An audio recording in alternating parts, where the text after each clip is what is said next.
My name is Ryan McBean. I was drafted by the Pittsburgh Steelers in 2007. In 2008, I suffered an injury to my right foot, which caused my departure. I moved on to the Denver Broncos, where I played for 4 seasons. I then moved on to the Baltimore Ravens, where in my first season I suffered an ankle injury, ending my career.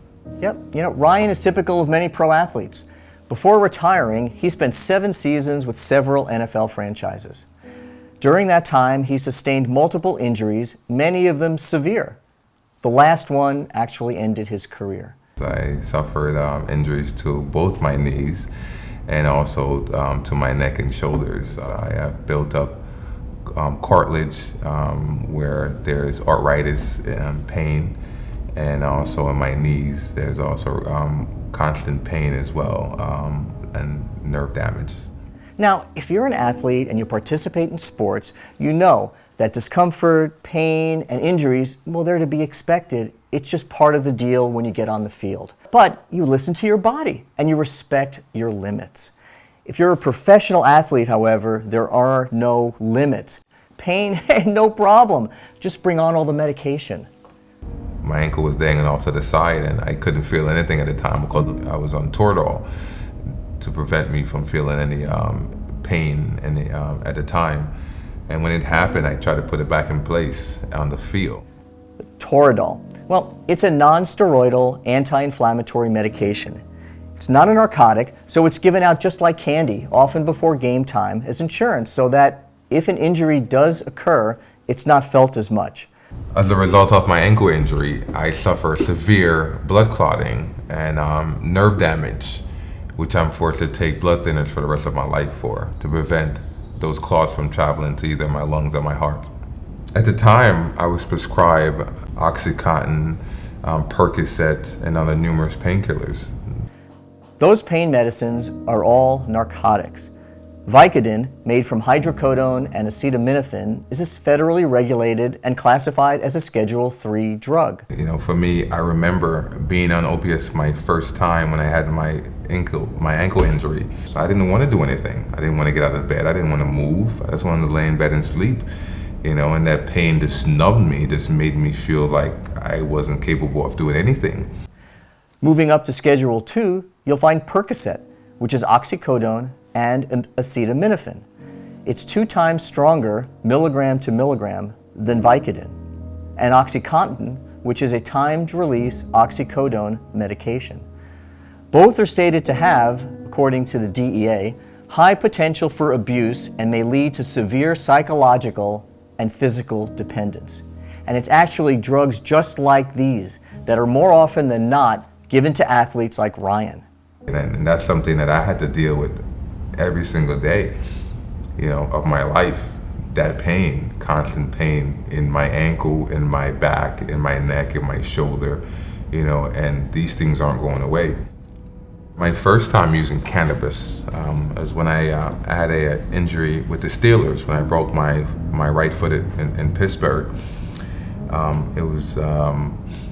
I was on opiates for maybe about a month or so, and I was taken, and I wasn't feeling great at all. I wasn't feeling like I wanted to do anything. I wasn't feeling like I wanted to recover from my injuries. I just felt dull. I felt in a cloud. I felt weak. I remember a player coming to me and said, "Ryan, that drug can be very addictive. You need to try cannabis. You need to try cannabis as a source of pain relief." We're still learning about the plant science. What we know so far is that cannabis has hundreds of active compounds known as cannabinoids. 2 of them, THC and CBD, when used in combination, help to manage pain and work as anti-inflammatory agents. We've seen this time and time again. I decided to try it, and it was a tremendous relief, a tremendous change. I remember feeling completely different. I just remember wanting to wake up, wanting to go to work, wanting to recover. For Ryan, cannabis helped his pain, it improved his recovery. It restored his focus, it restored his drive. And we see this result all the time. Cannabis can help athletes block distractions and become more in tune with their bodies. They felt alive. They felt a purpose to get back on the field. The NFL position on cannabis is a three-strike rule, pretty much. You know, for them, it's the first time you're put in a program, the second time you're suspended for a couple games, and then the third time you're suspended indefinitely. 25 states and the District of Columbia have laws that allow for cannabis use, but cannabis still remains illegal at the federal level. And this puts all pro sports leagues in a tough position, and yet all handle cannabis use in different ways. The NFL has losing its grip for its tolerance on THC, and why I say that is, you know, they keep moving up the threshold of the amount of THC you can have in your system. During the NFL training season, the players are urine tested once for THC, and repeated positive tests can result in suspension.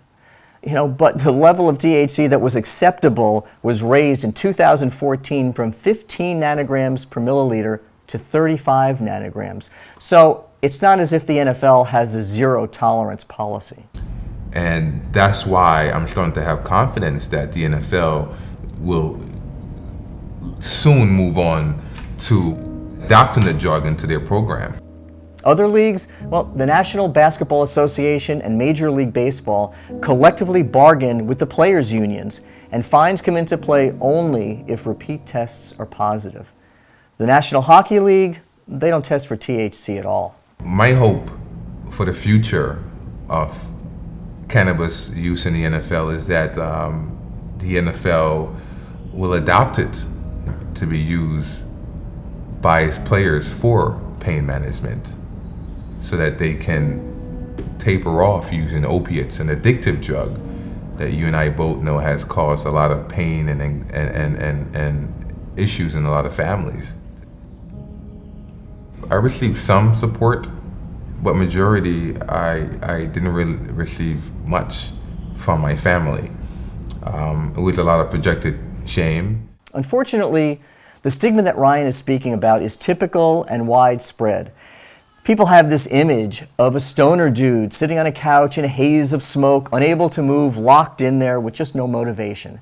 When I met Ryan in my 40s, I still had never indulged in any way in cannabis. And my view of cannabis was really that it was more for people that didn't care, didn't have any drive, didn't have any motivation, sort of the stigma.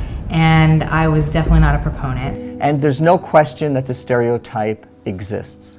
But as people become more educated about cannabis or experience its medical benefits firsthand, these old stereotypes will fade into the background. But I did see Ryan in pain a lot, and it was really difficult because his pain was rough. And it didn't take me long to realize how much cannabis helped him. And sorry.